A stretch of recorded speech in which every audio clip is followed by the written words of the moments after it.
Did you know that the Department of Justice is suing Penguin Random House? So I just got an update on this case today in my publishing newsletter, and essentially this is going to trial next week. So this is really big news right now. And essentially what's happening is that Penguin Random House, which is the biggest publisher right now, made a bid to buy Simon & Schuster for $2.2 billion.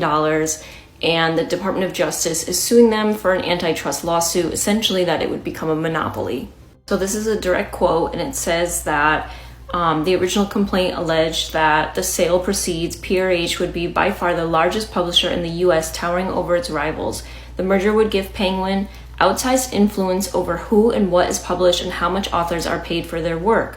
The deal would likely harm competition in the publishing industry and should be blocked. So essentially their concern is that when a book goes to auction, not as many publishing houses will be bidding on it and authors will be paid less, and it's going to harm overall the publishing industry because they'll have too much control. And of course, Penguin Random House has clapped back.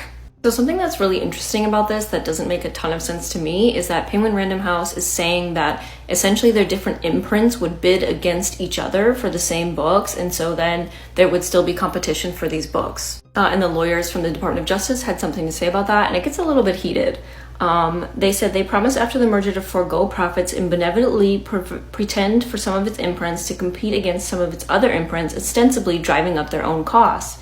But this is nonsensical, akin to spouses bidding against each other and driving up the price for a house that they will share. And Penguin Random House is saying that their large industry-leading distribution structure and administrative systems would help expand distribution of Simon & Schuster's attractive list of authors, skilled and experienced editors, and a strong backlist of popular titles to the benefit of authors and consumers alike, while also improving their ability to compete against its many book-selling rivals.